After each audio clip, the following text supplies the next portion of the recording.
Krishna, lecturer in Satyam College of Education, Palapati, Kannur district. Today we are discussing about Pedagogy of Mathematics, B.Ed first sem, paper 4. This paper belongs to Rayalaseema University. Total 40 marks paper. Here 5 questions are internal, 5 marks, 25 marks is there. Essay type question is 15 marks. This is also internal question paper. Total 40 marks. Now we are discussing the syllabus of Pedagogy of Mathematics, B.Ed first sem. Here unit 1 is meaning, nature and scope of mathematics. Here, what is mathematics meaning? What is the nature of mathematics? What is the scope of mathematics అనేటువంటి విషయాల గురించి తెలుసుకోవడం జరుగుతుంది. అర్థం, గణిత శాస్త్రం యొక్క అర్థము, దాని యొక్క స్వభావం మరియు దాని యొక్క పరిధి ఎంతవరకు అది ఎక్స్పాండ్ అయింది అనేటువంటి విషయాల గురించి మనం తెలుసుకోవడం జరుగుతుంది. అది scope of mathematics. Next one is history of mathematics. అసలు మ్యాథమెటిక్స్ అనేటువంటిది ఎలా, దాని చరిత్ర స్టార్ట్ అయింది. How to start the mathematics. Generally mathematics is gun అనేటువంటి సాంస్క్రిట్ వర్డ్, దట్ మీన్స్ లెక్కించుట. తర్వాత మ్యాథనైన్ అండ్ టెక్నీ అనేటువంటి మనకు వర్డ్స్ నుంచి మ్యాథమెటిక్స్ అనేటువంటి వర్డ్ రావడం జరిగింది. హియర్ మ్యాథనైన్ మీన్స్ నేర్చుకోవడం, లెర్నింగ్. టెక్నీ మీన్స్ కళ లేదా సూక్ష్మ పద్ధతి అని చెప్పేసి అంటారు. కళ మీన్స్ ఆర్ట్, సూక్ష్మ పద్ధతి అంటే టెక్నిక్.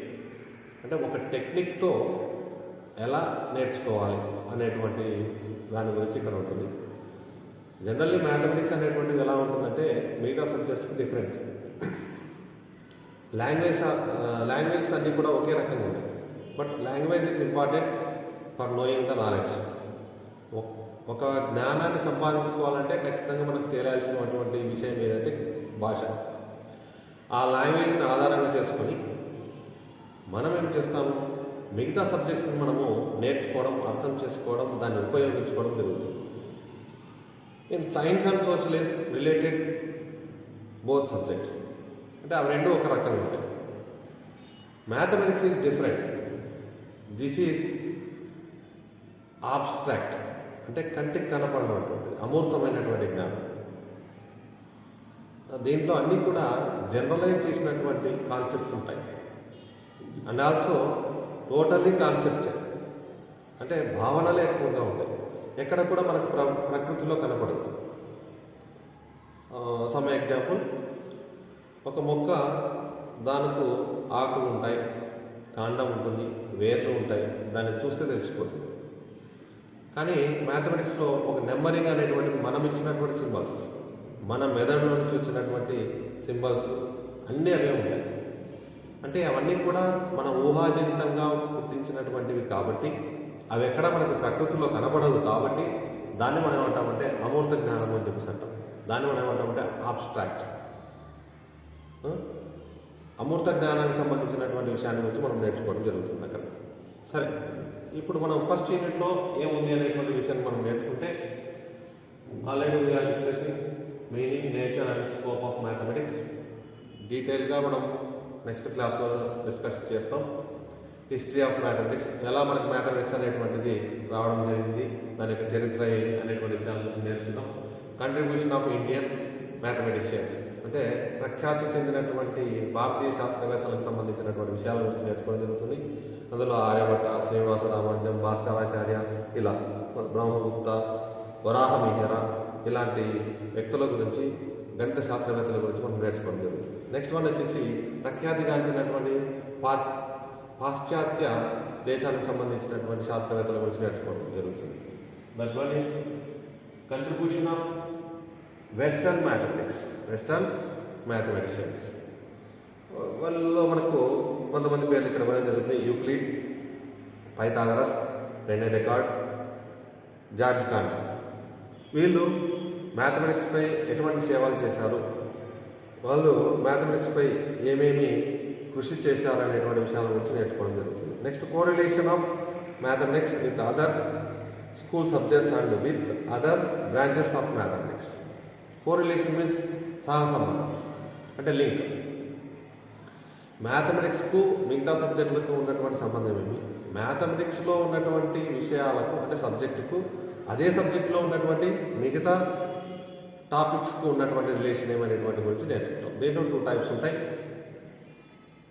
అంతర్గత సహసంబంధం అనేటువంటిది ఒకటి, అంటే ఇంటర్నల్ కోరిలేషన్. ఇంటర్నల్ కోరిలేషన్ అంటే మ్యాథమెటిక్స్లో ఉన్నటువంటి ఒక టాపిక్ ఇంకొక టాపిక్ మధ్య ఉన్నటువంటి సంబంధాల గురించి తెలుసుకోవడాన్ని మనం ఏమంటామంటే అంతర్గత సహసంబంధము అని చెప్పేసి అంటాం. Okay, next another one is mathematics సబ్జెక్టుకు మిగతా class subjects, that means science, social, languages, art, ఇలా వాటికి సంబంధించినటువంటి మిగతా శాస్త్రాలకు గల సంబంధాల గురించి మనం తెలుసుకుంటాం. దాన్నే మనం ఏమంటామంటే ఇక్కడ correlation, relation between mathematics and relation between mathematics and other school subjects. దాని గురించి ఇక్కడ నేర్చుకోవడం తెలుస్తుంది. అది correlation of mathematics. Next one is unit 2.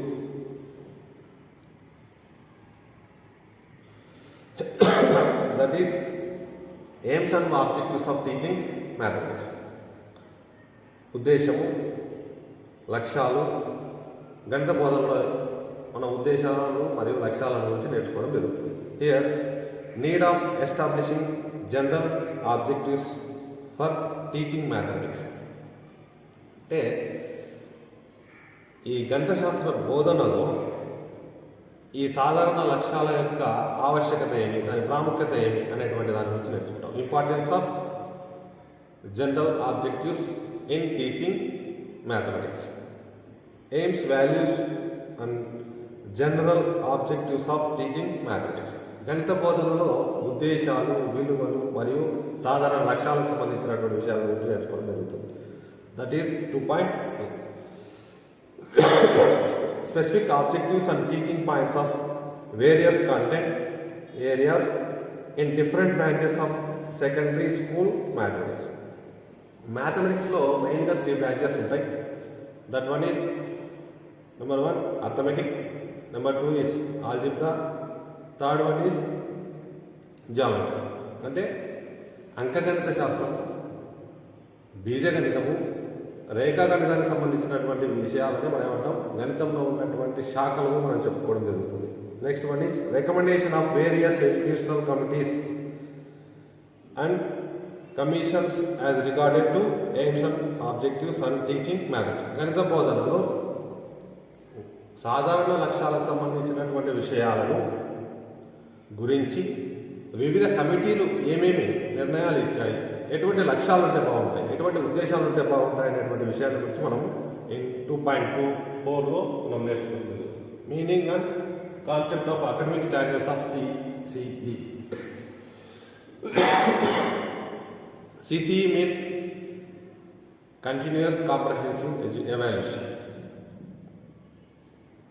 వీటికి సంబంధించినటువంటి డీటెయిల్ ఎక్స్ప్లెనేషన్ మనం నెక్స్ట్ క్లాసెస్లో మనం డిస్కస్ చేస్తాం. అకాడమిక్ స్టాండర్డ్స్ అంటే విద్యా ప్రమాణాలు అంటాం తెలుగులో.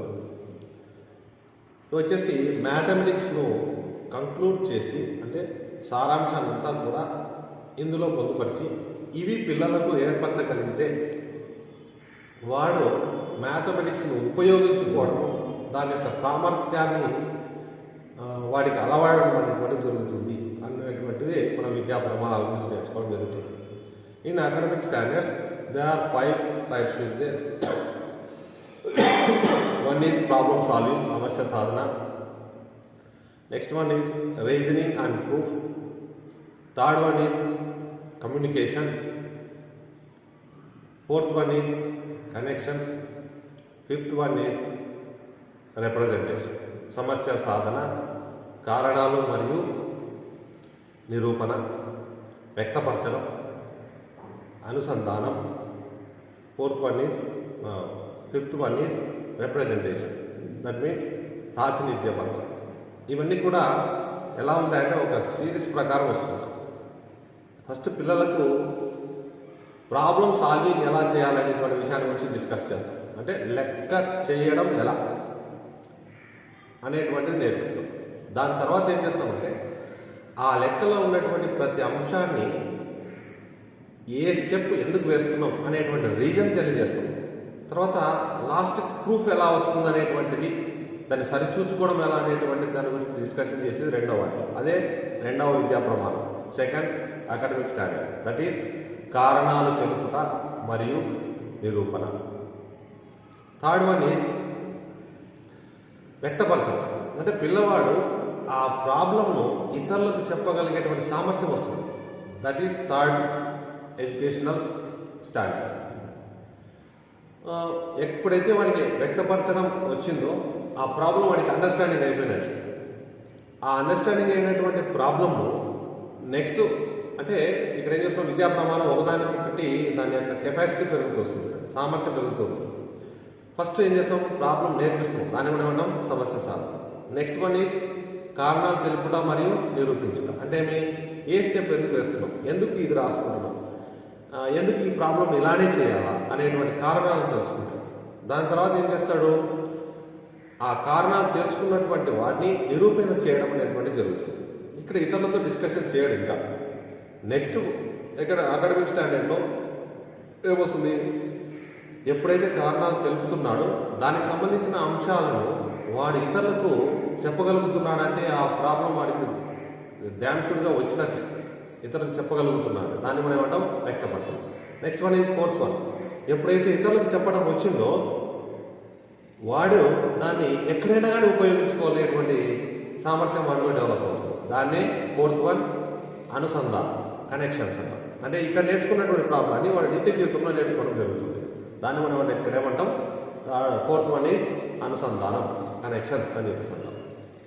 నెక్స్ట్ ఎప్పుడైతే వాడికి నిత్య జీవితంలో ఉపయోగించుకోగలుగుతాడో వాడికి ఎక్స్పీరియన్స్ వచ్చేస్తుంది. ఎక్స్పీరియన్స్ వచ్చినప్పుడు దాన్ని సింప్లిఫికేషన్ చేసి బొమ్మల రూపంలో కానీ, పట్టికల రూపంలో కానీ, టేబుల్స్, పిక్చర్స్ రూపంలో మనకు తెలియజేస్తే దాన్ని మనం ఏమంటామంటే ప్రాతినిధ్యపరచడం.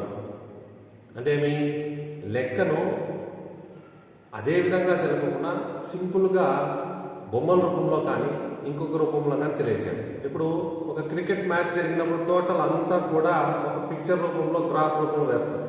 ఆ టైంలో అంటే దాన్ని చూసిన వెంటనే మనకేమవుతుంది, మ్యాచ్లో ఏ ఓవర్లో ఏం జరిగింది, ఎన్ని రన్స్ వచ్చాయి, ఎక్కడ వికెట్ పడింది అనేటువంటి విషయాలు ఎలా తెలుస్తాయో ఒక మ్యాథమెటిక్స్ కాన్సెప్ట్ వాడికి వచ్చింది అని అంటే దాన్ని బొమ్మల రూపంలో సింప్లిఫికేషన్ చేసి చెప్పగలుగుతారు. అటువంటి సామర్థ్యం ఎక్కడ వస్తుందంటే మనకు ప్రాతినిధ్యపరచడంలో వస్తుంది. అందుకోసమనే ఇవి పిల్లల్లో డెవలప్ చేయండి అని కంటిన్యూస్ కాంప్రహెన్సివ్ ఎవాల్యుయేషన్లో చెప్పడం జరుగుతుంది.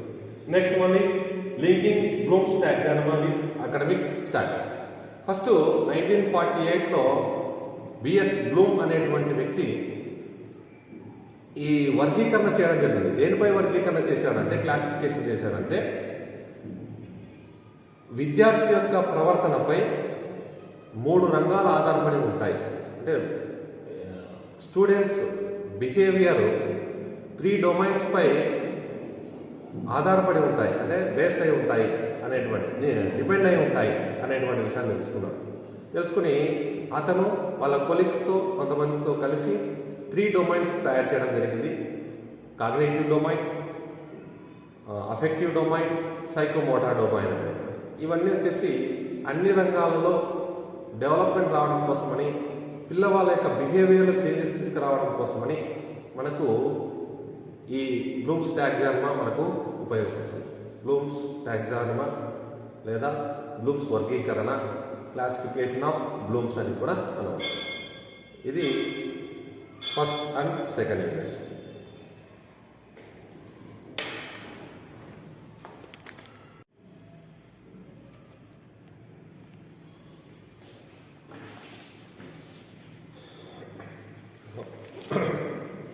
In Unit 3, methods, approaches and strategies in teaching and learning of mathematics concept.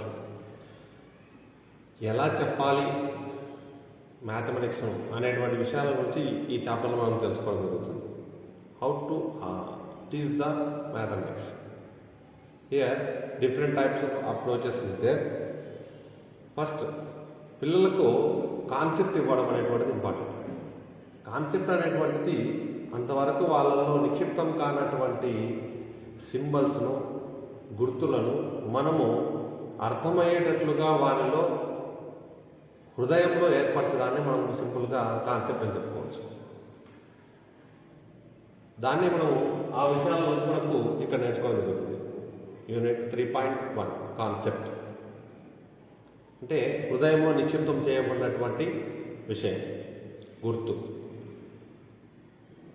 జ్ఞాపికలు, ఇలాంటివన్నీ కూడా మనం ఏమంటాం కాన్సెప్ట్ అని చెప్పేసి అంటాం. సింపుల్గా చెప్పాలంటే నెంబర్ 2 అనేటువంటిది ఈ ఆకృతిలో ఉంటుంది అనేటువంటిది మనం ఏం చేస్తామంటే వన్ డిఫరెంట్ టైప్స్లో మనము వాడికి నేర్పించి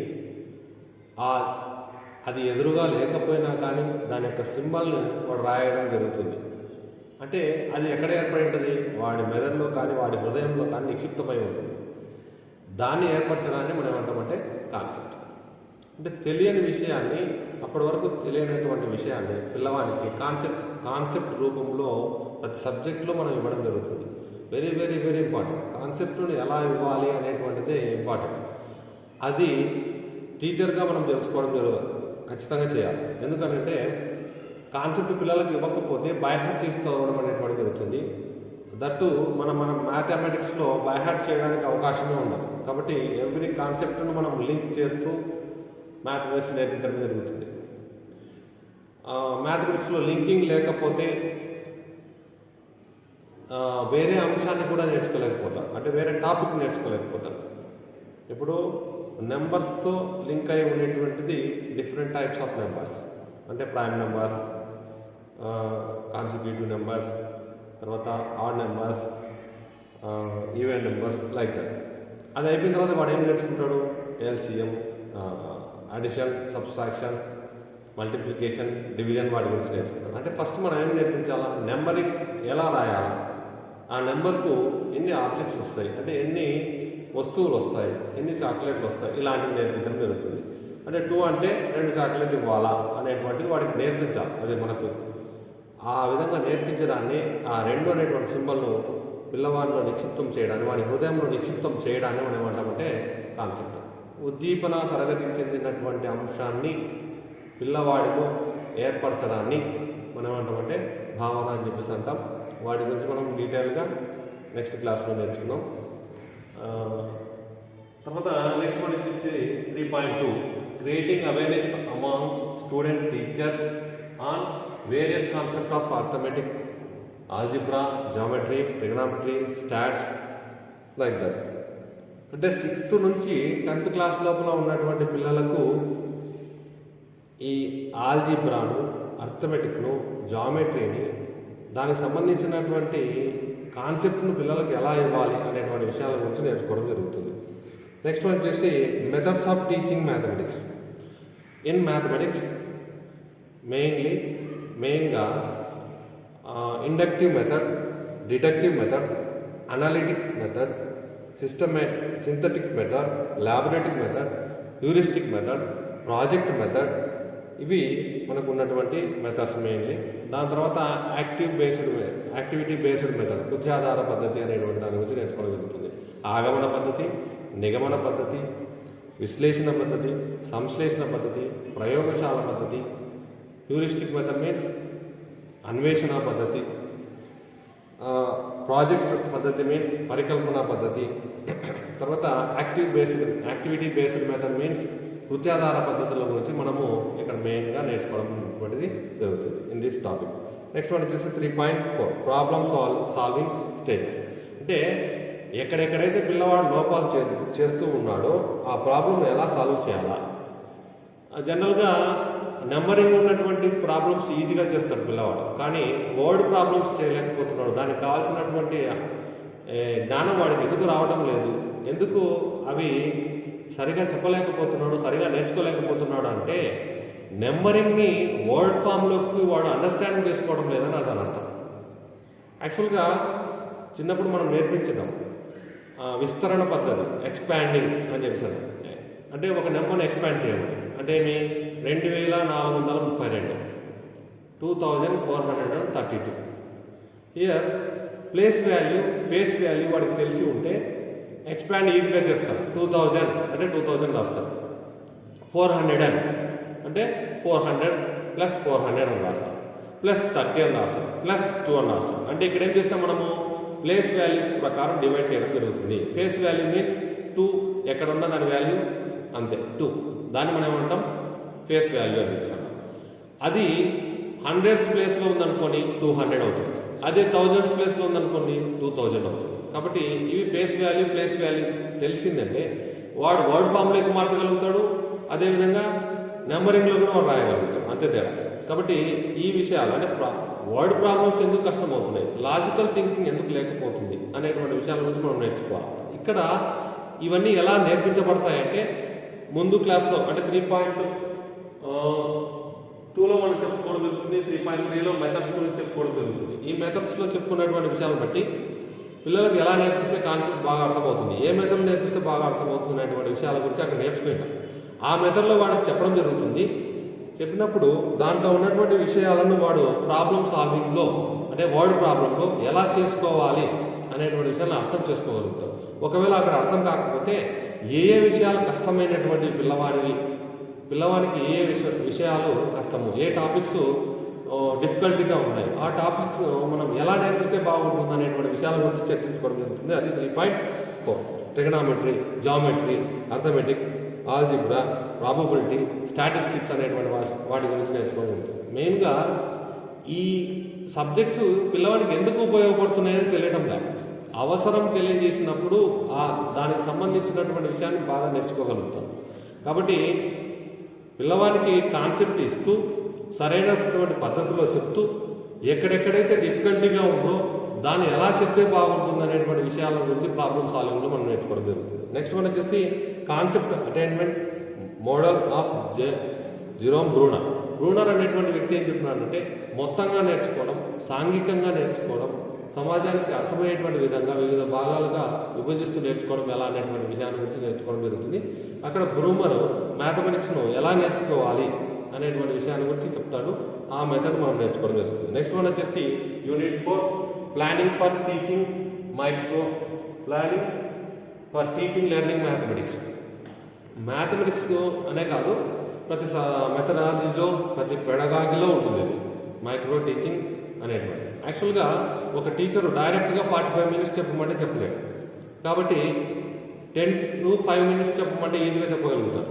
కాబట్టి ఇక్కడ ఏం చేస్తారంటే క్లాస్ రూమ్ టైమింగ్ను తగ్గించి, క్లాస్ రూమ్ స్ట్రెంగ్త్ను తగ్గించి, టాపిక్ను తగ్గించి, ఒక టాపిక్ను బోర్డును ఎలా యూజ్ చేయాలి అంటే ఏమి హౌ టు యూజ్ బోర్డ్ అంటే ఇక్కడ బ్లాక్ బోర్డ్ స్కిల్స్ గురించి నేర్చుకుంటాం అనేటువంటి విషయాల గురించి నేర్చుకుంటాం. ఎక్స్ప్లెనేషన్ అంటే ఒక టాపిక్ని ఎలా ఎక్స్ప్లెయిన్ చేయాలి, ఒక 5 to 10 మినిట్స్లో ఒక టాపిక్ని ఎక్స్ప్లెయిన్ చేస్తే చెప్పడం ఎలా చేయాలా అనేటువంటిది నేర్చుకుంటాం. అంటే ఇక్కడ ఏం చేస్తారంటే బోర్డును ఎలా ఉపయోగించుకోవాలా, తర్వాత ఎక్స్ప్లెనేషన్ ఎలా చేయాలి, సరైనటువంటి ఉదాహరణలు ఎలా వేయాలి, తర్వాత ఒక మెథడ్ను ఎలా చెప్తే బాగుంటుంది, తర్వాత నిత్య జీవితంలో ఉపయోగపడేటువంటి విధంగా ఎలా చెప్తే బాగుంటుంది అనేటువంటి స్కిల్స్ డెవలప్ చేసుకోవడం జరుగుతుంది. ఈ స్కిల్స్ అన్నీ కూడా ఎక్కడ ఉపయోగించుకుంటా అంటే 45 మినిట్స్ లేదా 30 మినిట్స్ చెప్పేటువంటి మ్యాక్రో టీచింగ్లో ఉపయోగించుకుంటాడు. ఇక్కడ ఏం చేస్తారంటే స్వల్ప కాల వ్యవధిలో అంటే టైం తగ్గించి మైక్రో టీచింగ్ గురించి నేర్చుకోవడం జరుగుతుంది. ఇక్కడ స్కిల్స్ డెవలప్ చేసుకోవడానికి స్టూడెంట్ టీచర్కి ఉపయోగపడుతుంది. ఏం స్కిల్స్? Teaching skills. అందుకోసమే మ్యాథమెటిక్ టీచింగ్ స్కిల్స్ గురించి నేర్చుకోవడం జరుగుతుంది ఇక్కడ. Next planning of instruction. తర్వాత మైక్రో టీచింగ్లో ఏమేమి ఉన్నాయి, దాంట్లో స్కిల్స్ని ఎలా డెవలప్ చేసుకోవాలా అనేటువంటిది 4.1, 4.2లో మనం నేర్చుకోవడం జరుగుతుంది. నెక్స్ట్ వన్ వచ్చేసి ప్లానింగ్ ఆఫ్ ఇన్స్ట్రక్షన్. అంటే ఒక అకాడమిక్ ఇయర్ స్టార్ట్ అయినప్పుడు 6th క్లాస్లో చెప్పడానికి వెళ్ళినటువంటి పిల్లవాడికి unit plan, year plan, lesson plan అనేటువంటిది చేసుకోవడం జరుగుతుంది. ప్లానింగ్ లేకపోతే మనము సరైనటువంటి గమ్యాన్ని చేరుకోలేము. కాబట్టి మనము గోల్ను రీచ్ కావాలన్నా, మనం అనుకున్న లక్ష్యాన్ని చేరాలనుకున్నా ఖచ్చితంగా ఏం వేసుకోవాలంటే మనం ప్లానింగ్ వేసుకోవాలి. అలానే 6th క్లాస్కి వెళ్ళినటువంటి ఒక teacher first mathematics text book తీసుకొని ఎన్ని చాప్టర్స్ ఉన్నాయి, మనకు ఎన్ని పని దినాలు ఉంటాయి, వర్కింగ్ డేస్ ఎన్ని ఉంటాయి అనేటువంటి విషయాలను ఫస్ట్ రాసుకొని ఆ పని దినాలు అంటే ఆ వర్కింగ్ డేస్లో ఏ చాప్టర్ను ఎన్ని రోజుల్లో చెప్పాలా, అంటే ఒక చాప్టర్కు ఎన్ని డేస్ పడుతుంది అనేటువంటిది ముందుగానే ప్లాన్ వేసుకుంటారు. అట్లా టోటల్ 10 చాప్టర్స్ ఉన్నాయనుకోండి, 10 చాప్టర్స్లో ప్రతి చాప్టర్కు 5 డేస్, 4 డేస్, 10 డేస్, 15 డేస్ ఇలా ప్లాన్ చేసుకొని సిలబస్ కంప్లీట్ చేసుకోవడానికి వీలుగా ఉండేటట్లుగా ముందుగా వేసుకున్నటువంటి ప్లాన్ని మనం ఏమంటామంటే ఇయర్ ప్లాన్. ఇయర్ ప్లాన్ వేసుకున్న తర్వాత ఒక్కొక్క యూనిట్ను ఎలా చెప్పాలి, ఏ టీచింగ్ ఎయిడ్స్ని ఉపయోగించి చెప్పాలి, ఏ లక్ష్యాలను నెరవేర్చాలి, ఏ విద్యా ప్రమాణాలు నెరవేర్చాలి, ఏ అకాడమిక్ స్టాండర్డ్స్, ఏ ఆబ్జెక్టివ్స్ ఏ విధంగా చెప్పాలా, ఏ అప్రోచెస్లో చెప్పాలా, ఏ మెథడ్లో చెప్పాలా అనేటువంటిది ముందుగా ప్లాన్ వేసుకోవడం జరుగుతుంది. దాన్ని మనం ఏమంటామంటే యూనిట్ ప్లాన్ అని చెప్పేసి అంటాం. తర్వాత అంటే యూనిట్ ప్లాన్లో కూడా ఎంత ఎలా ఉంటుందంటే ఒకే అంశానికి సంబంధించిన విషయాలే ఒక చోట పొందపరచబడి ఉంటుంది. దాన్ని మనం ఏమంటామంటే యూనిట్ ప్లాన్ అని చెప్పాను. సేమ్ రిలేటెడ్ మ్యాటర్ అంతా కూడా ఒక చోట ఉంటుంది. దాన్ని మనం ఏమంటామంటే యూనిట్ అని చెప్పుకోవడం జరుగుతుంది. నెక్స్ట్ దాని తర్వాత lesson plan are period plan. అంటే ఒక క్లాస్లో పిల్లవానికి ఎలా టీచ్ చేయాలనేటువంటి విషయాన్ని గురించి తెలియజేసేటువంటిదే లెసన్ ప్లాన్. అంటే ముందుగా ప్లాన్ వేసుకోకుండా పోతే వెనక్కి ముందు చెప్పుకోవడానికి అవకాశం ఉంటుంది. సరైనటువంటి ప్లానింగ్ లేకుండా పోతే ఏ పిల్లవానికి ఎలా చెప్తే బాగుంటుంది అనేటువంటి తెలియకుండా పోతుంది. కాబట్టి ముందుగా ప్లాన్ వేసుకుని పోయినా ఫస్ట్ టాపిక్ ఏం చెప్పాలా, నెక్స్ట్ ఏం చెప్పాలా, పిల్లవానికి ఇది రాకపోతే వాడిని ఇంకొక మెథడ్లో ఎలా చెప్పాలా అనేటువంటిది ముందుగానే రాసుకోవడం జరుగుతుంది. దాన్ని మనం ఏమంటామంటే లెసన్ ప్లాన్ అని చెప్పేసి అంటాం. Lesson plan are period plan. దీని వచ్చేసి డిఫరెంట్ టైప్స్లో మనం నేర్చుకోవడం జరుగుతుంది. ఎర్పాట్ అనేటువంటి వ్యక్తి ఒక లెసన్ ప్లాన్ సంబంధించినటువంటి కాంపోనెంట్స్ చెప్పడం జరిగింది. దాని తర్వాత ఇప్పుడు ప్రజెంట్ మనం ఉపయోగించేటువంటి lesson plan CCE model, continuous comprehensive evaluation. దీంట్లో అకాడమిక్ స్టాండర్డ్స్ని యూజ్ చేస్తూ ఒక లెసన్ ప్లాన్ ఎలా చెప్పాలి, ఒక పీరియడ్లో ఎలా ప్లాన్ వేసుకొని టీచ్ చేయాలనేటువంటి విషయాన్ని గురించి మనం ఇక్కడ నేర్చుకోవడం జరుగుతుంది. That is period plan or lesson plan. Next resources unit 5.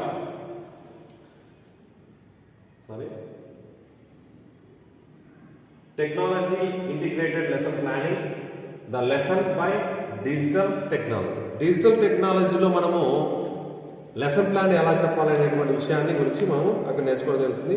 అది పెద్దగా దానికి సంబంధించిన విషయాన్ని మనం నెక్స్ట్ క్లాసులలో చెప్తాం. అంటే డిజిటల్ సాంకేతికత ఆధారంగా పాఠ్య ప్రణాళికను ఎలా తయారు చేయాలి.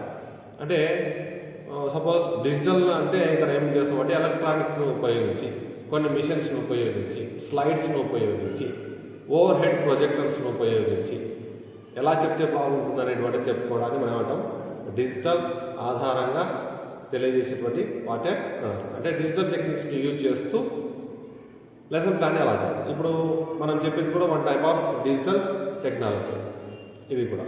నెక్స్ట్ క్లాస్లో పిల్లలు ఉన్నట్లుగా వాళ్ళతో డిస్కస్ చేస్తున్నట్లుగా చెప్తాం. అటువంటిది కూడా ఒక digital plan.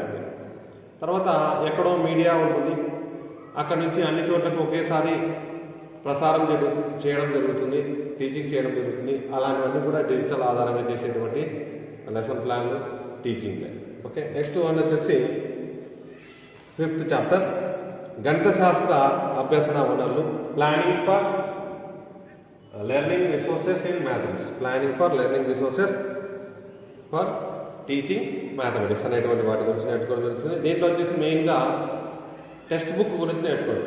Good text book ఎలా ఉంటుంది, దాంట్లో టెక్స్ట్ బుక్ను ఎలా రాసి ఉంటారు, దాంట్లో ఏ అంశాలు ఉంటాయి, టాపిక్స్ ఉంటాయి అనేటువంటి వాటి గురించి మనం తెలియడం జరుగుతుంది. దాన్ని మనం ఏమంటామంటే పాఠ్యపుస్తకం అంటే text book, importance of text book.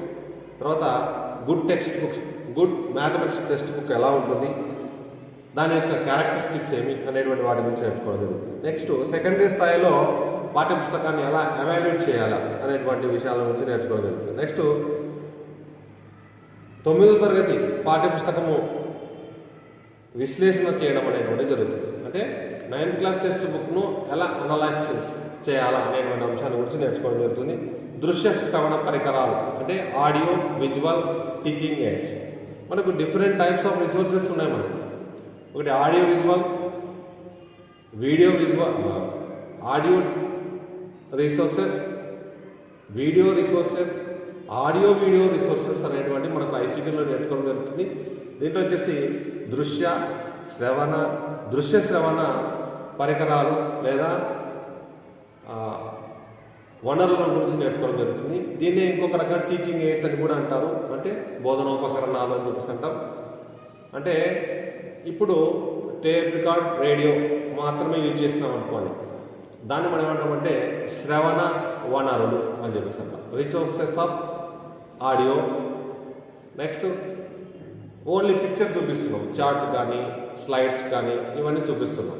ఇలా చూపిస్తూ చెప్పినాం అనుకోండి, వాటిని మనం ఏమంటామంటే దృశ్య వనరులు, రిసోర్సెస్ ఆఫ్ విజువలైజింగ్ అని చెప్పేసి చెప్తాం. నెక్స్ట్ వన్ వచ్చేసి దృశ్య శ్రవణ, కంప్యూటర్, సినిమా, టీవీ, ఇవన్నీ కూడా ఏం వస్తున్నాయి, ఆడియో ఉంటుంది, వీడియో ఉంటుంది, రెండు కలిపి చెప్తూ ఉంటారు. కాబట్టి దీన్ని ఏమంటాం ఆడియో వీడియో రిసోర్సెస్ అని చెప్పి చెప్పుకుంటాం. అదే అంతేకాకుండా ఒకేసారి అందరికీ, చాలామందికి, వేరే వేరే ఊళ్ళో ఉన్నటువంటి వాళ్ళకు, డిఫరెంట్ స్టేట్స్లో ఉన్నటువంటి వాళ్ళకు ఒకేసారి ప్రసారం చేసేటువంటి పరికరాలు ఉంటాయి. వాటి మనం ఏమంటామంటే బహుళ మాధ్యమాలు అని చెప్పిస్తాం. బహుళ మాధ్యమాలు అని చెప్తాం. దాన్ని మనం ఇంకొక రకంగా ఇంగ్లీష్లో వచ్చేసి మల్టీమీడియా అని చెప్పడం జరుగుతుంది. మల్టీమీడియా అంటే వార్తాపత్రికలు, టీవీ, కంప్యూటర్స్, నెట్వర్కింగ్ యూజ్ చేయడం, ఇవన్నీ కూడా మనం దేనికి సంబంధించినటువంటి బహుళ మాధ్యమాలకు సంబంధించినటువంటి విషయాలు. ఓకే, అంతేకాకుండా పిల్లలకు చెప్పేటప్పుడు 5 సెన్సార్స్ యూజ్ చేస్తూ చెప్పడం అనేటువంటి వెరీ వెరీ ఇంపార్టెంట్. అంటే అన్ని జ్ఞానేంద్రియాలు పని చేసేటట్లుగా మనం పిల్లవాడికి చెప్పగలుగుతాం. అంటే ముక్కు, నోరు, కళ్ళు, చెవి, స్పర్శ. ఇప్పుడు ఒక షేప్ను మ్యాథమెటిక్స్లో నేర్చుకునేటప్పుడు దాన్ని టచ్ చేసి చూసినప్పుడు బంతి అని ఉంటుంది, బాల్ అనేటువంటి ఉంటుంది. ఆ బాల్ను టచ్ చేసినప్పుడు అది గుండ్రంగా ఉంటుంది, దాన్ని టచ్ చేసి మెత్తగా ఉంది, హార్డ్గా ఉంది, ఇలాంటివి చెప్తారు. ఈ విషయాల గురించి మనకి టచ్ చేస్తున్నాం, కళ్ళతో చూపిస్తున్నాం, తర్వాత బంతి అనేటువంటి వర్డ్ పలికిస్తున్నాం. కాబట్టి ఇక్కడ 3 సెన్సార్స్ మనకు బాగా యూజ్ అవుతున్నాయి. ఇలా ఎక్కువ సెన్సార్స్ పనిచేసేటట్లుగా, ఎక్కువ జ్ఞానేంద్రియాలు పనిచేసేటట్లుగా మనం టీచింగ్ చేస్తే అప్పుడు పిల్లవాడికి కాన్సెప్ట్ తొందరగా అర్థమవుతుంది. అవి ఎక్కువగా మనకు బహుళ మాధ్యమాల్లో కనిపిస్తున్నాయి. ఆన్లైన్ వనరులు, ఇప్పుడు మనం చేసేది కూడా ఆన్లైన్ వనరుల కిందకి వస్తుంది. జస్ట్ లైక్ అంటే ఆన్లైన్ రిసోర్సెస్, ఐసీటీని యూజ్ చేస్తూ ఆన్లైన్ పరంగా ఎలా చెప్పడం అనేటువంటి జరుగుతుంది. ఇప్పుడు మనం యూజ్ చేసేది కూడా ఐసీటీ యూజ్ చేస్తూ ఆన్లైన్ పరంగా మనం చెప్పడమే, ఒక రకంగా చెప్పాలి. Next at the same time next one వచ్చేసి గణిత అభ్యాసంలో సామాజిక వనరుల ఉపయోగం. అంటే ఏమి, ఈ రిసోర్స్లో మ్యాథమెటిక్స్ లెర్నింగ్లో ఎలా ఉపయోగించుకుంటాం అనేటువంటి వాటి గురించి నేర్చుకోవడం జరుగుతుంది. అది ఇక్కడ మనకు వస్తుంది, యూజింగ్ కమ్యూనిటీ రిసోర్సెస్ అనేది. Next hurdles in utilising resources. ఈ రిసోర్సెస్ను యూజ్ చేసుకునేటప్పుడు కొన్ని అడ్డంకులు ఏర్పడతాయి. ఆ అడ్డంకులు తెలుసుకోవాలి. లేకపోతే ఇప్పుడు నేనే వీడియో చేస్తున్నాను, ఎలా వీడియో చేయాలో ఇప్పుడు 2-3 సార్లు ప్రాక్టీస్ చేసుకున్న తర్వాతనే మీకు వీడియో చేయడం అనేటువంటి జరుగుతుంది. అంటే ఫస్ట్ మనకి ఏమేమి అడ్డంకులు ఏర్పడినాయి అవన్నీ తెలుస్తుంది. అంటే సరిగా కెమెరా ఫిక్స్ చేసుకోలేకపోవడం, ఫోటో కెమెరా ఫిక్స్ చేసుకోలేకపోవడం, లేదా బోర్డుకు సంబంధించినటువంటి అంశాలు దాంట్లో కరెక్ట్గా అందులో నిక్షిప్తం అవుతున్నాయా లేదా చూసుకోవడం అనేటువంటి విషయం, ఇవన్నీ కూడా. నెక్స్ట్ ఆడియో బాగా వస్తుందా లేదా, ఏమైనా రిసోర్స్ వస్తున్నాయా అనేటువంటిది తెలుసుకోవడం. ఇవన్నీ కూడా ఫస్ట్లో మనకు అడ్డంకులు ఏర్పడినాయి. కాబట్టి ఈ రిసోర్స్ని యూజ్ చేసేటప్పుడు ఏమైనా అడ్డంకులు ఉంటాయి. సపోజ్ స్కూల్ అనేటువంటిది రోడ్డుకు దగ్గరగా ఉందనుకోండి, బయట వచ్చేటువంటి వాహనాల యొక్క శబ్దానికి సరిగా వినపడకపోవచ్చు. తర్వాత పిల్లవాడికి కనపడేటట్లుగా రాయకపోతే కూడా అక్కడ కూడా మనకు అడ్డంకులు ఏర్పడతాయి. తర్వాత ఒక స్లైడ్ ప్రాజెక్టర్ను ఏర్పాటు చేసేటప్పుడు చీకటి గదిలో, డార్క్ రూమ్లో మనం ఏర్పాటు చేస్తే బాగా కనిపిస్తుంది, బాగా అర్థమవుతుంది, చెప్పడానికి వీలుగా ఉంటుంది. ఇలాంటివి. కాబట్టి ఆ అడ్డంకులను తొలగించుకొని ఎలా మనము రిసోర్సెస్ను యూజ్ చేసుకోవాలి అనేటువంటి విషయాల గురించి నేర్చుకోవడం జరుగుతుంది. రిసోర్సెస్ యూజ్ చేసేటప్పుడు ఏమేమి హర్డల్స్ మీన్స్ అడ్డంకులు ఉంటాయి, బ్యారియర్స్ ఉంటాయి అనేటువంటి వాటి గురించి మనము నేర్చుకుంటాం. ఇది పెడగాగి ఆఫ్ మ్యాథమెటిక్స్. నెక్స్ట్ క్లాస్లో ఫస్ట్ యూనిట్లో ఉన్నటువంటి ఇంపార్టెంట్ టాపిక్స్ని మనం డిస్కస్ చేస్తాం. Thank you.